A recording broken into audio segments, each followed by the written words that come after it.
Class 10th आज हम लोग पढ़ने जा रहे हैं करंट इलेक्ट्रिसिटी का एक नया सेक्शन जिसे बोलते हैं हीटिंग इफेक्ट ऑफ करंट।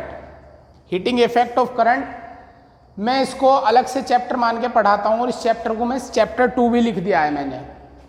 जैसे कि नाम से क्लियर है कि हीटिंग इफेक्ट ऑफ करंट, इसका क्या मीनिंग है? Heating effect of electric current मतलब कुछ ऐसा है, कोई इफेक्ट है, कोई प्रभाव है कि इसके होने से ये होगा। मीनिंग आपने अपनी नॉर्मल लाइफ में देखा होगा कि जब किसी कंडक्टर से, किसी वायर से करंट जाता है तो वह वायर गर्म हो जाता है। बल्ब में जब करंट आता है तो बल्ब लाइट देता है और साथ में क्या हो जाता है? गर्म हो जाता है, उससे हमें हीट भी मिलती है। जो प्रेस होती है आयरन, जब उससे करंट आता है तो वो भी गर्म हो जाती है, जिसको हम कपड़ों पे यूज करते हैं बाद में प्रेस करने के लिए। इसी तरह से अपना हीटर होता है, हीटर में भी क्या है, जब करंट आता है तो हीटर भी गर्म हो जाता है। इसको हम लोग क्या बोलते हैं? इन तीनों फिनोमिना को heating effect of electric current. तो मैंने इसकी डेफिनेशन भी लिख दी। क्या डेफिनेशन बनेगी कि कंडक्टर से करंट गया और वो गर्म हो गया, मतलब उसका टेम्परेचर बढ़ गया। तो the rise in temperature of a conductor when electric current is pass through that conductor, this phenomena is known as heating effect of current, मतलब इलेक्ट्रिक करंट। समझ में आई ना बात आपको? ये तो हीटिंग इफेक्ट ऑफ करंट है। ये ऐसा हुआ क्यों? सवाल ये आता है कि ऐसा हुआ क्यों कि करंट के आने से टेम्परेचर क्यों बढ़ गया। तो देखिए इसमें थोड़ा सा बताता हूं। ये अपना एक कंडक्टर है और कंडक्टर के अंदर अगर करंट आएगा, मतलब एक पोलरिटी आएगी, तो इसके अंदर होते हैं फ्री इलेक्ट्रॉन जो चलते हैं। ये इलेक्ट्रॉन चलते हैं। तो जैसे ही करंट आया तो इलेक्ट्रॉन चलना स्टार्ट हो गए, एक डायरेक्शन मिल गई उनको चलने के लिए, क्योंकि पोटेंशियल डिफरेंस की वजह से चलते हैं ये। तो ये भी चलेंगे तो एक दूसरे पर टकराएंगे। टकराने से क्या होगा? कोलिजन होगा, इनकी कोलिजन होगा, कोलिजन स्टार्ट। जैसे ही करंट आया कोलिजन स्टार्ट हो गया, टक्कर मारनी शुरू कर दी इन्होंने, जिससे इनका रिलैक्सेशन टाइम डिक्रीज हो गया। रिलैक्सेशन टाइम होता है मतलब टक्कर के बीच का टाइम।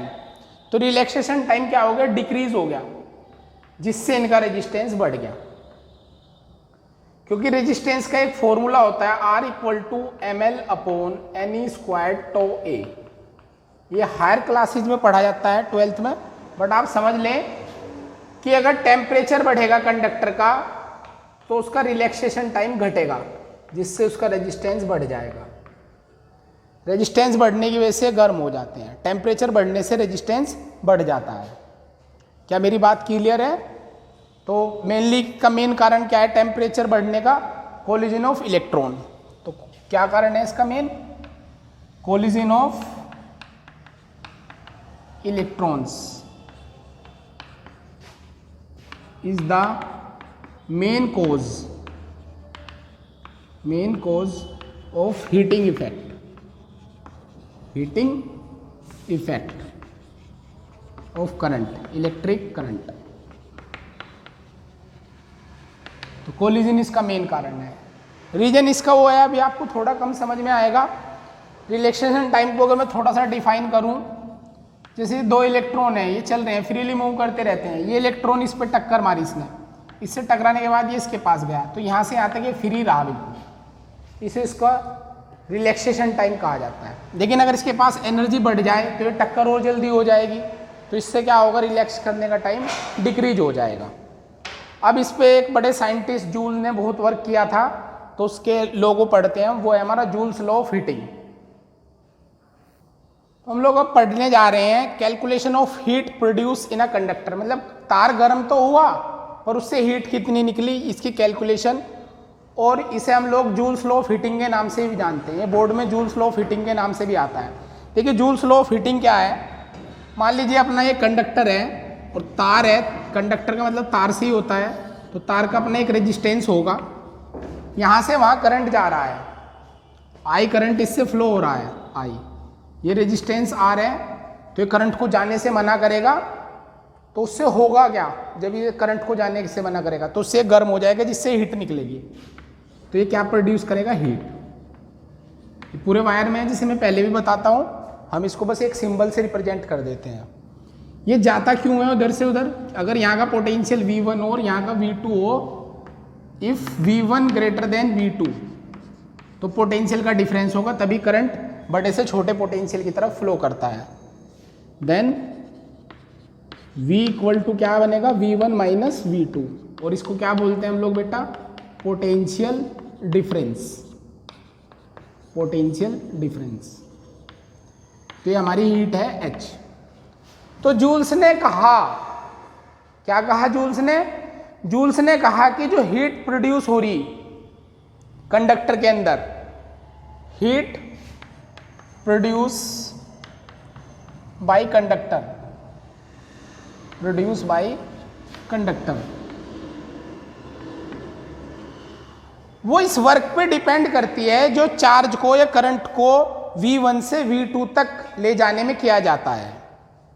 और ये 3 फैक्टर पे डिपेंड करती है। Number 1, H is directly proportional to potential difference. H is directly proportional to potential difference. V कौन है अपना? पोटेंशियल डिफरेंस, यानी V1 माइनस V2।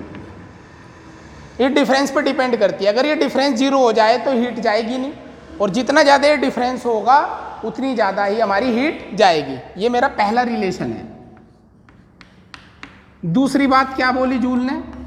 कि जो हीट प्रोड्यूस हुई कंडक्टर से वो डायरेक्टली प्रोपोर्शनल होगी करंट के, मतलब जितना ज़्यादा करंट होगा उतनी ज़्यादा हीट प्रोड्यूस होगी। ये कौन है अपना? करंट। ये इक्वेशन नंबर 2।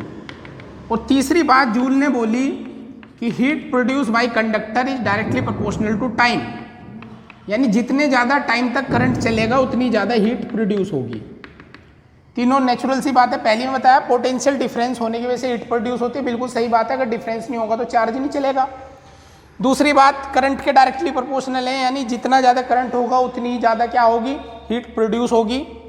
और तीसरी बात, टाइम के डायरेक्टली प्रोपोर्शनल, जितनी देर तक करंट इसके अंदर फ्लो करेगा उतनी ज़्यादा हीट प्रोड्यूस करेगा ये। अगर मैं इन तीनों रिलेशन को एक साथ लिखूं, from above 3 relation, from above 3 relation, इन तीनों रिलेशन को अगर एक साथ लिखा जाए तो क्या H प्रोपोर्शनल टू VIT आएगा बेटा? और जब इसे हटाओगे तो एक कांस्टेंट K आएगा, KVIT। SI सिस्टम में हम लोग SI सिस्टम पढ़ते हैं, K की वैल्यू 1 होती है। In SI system, SI unit बोल दो या SI system, K equal to 1, तो हीट का फॉर्मूला क्या आ गया? VIT। और यूनिट क्या बनी बेटा इसकी? जूल। ये जूल फ्लो ऑफ हीटिंग है। क्या मेरी बात आपको समझ में आई? क्या आपको जूल फ्लो ऑफ हीटिंग अच्छे से समझ आ गया? बताइए, इसमें कुछ भी आपको छूटना नहीं चाहिए। क्या है जूल फ्लो ऑफ हीटिंग? एक तरह से हीट कैलकुलेशन बताता है कि कितनी हीट कंडक्टर से निकलेगी। तो हीट प्रोड्यूस बाय कंडक्टर, ये 3 बात, proportional to potential difference, current और प्रोपोर्शनल टू टाइम, तीनों को एक साथ लिया। K आप कांस्टेंट लिखते हैं और K की वैल्यू 1 आ जाती है। V क्या है? Potential difference. मेनली वैसे होती क्या है? Heat produce by conductor. अगर आपको अपनी नॉलेज के लिए याद रखनी तो आपकी नॉलेज के लिए बता दूं, work done in moving a charge, work done in moving a charge through a conductor, through a conductor. किसी कंडक्टर से किसी चार्ज को मूव कराने में जो वर्क होगा वो इस हीट के इक्वल ही होगा। समझ में आई बात? तो आप इसको नोट करेंगे अच्छे से।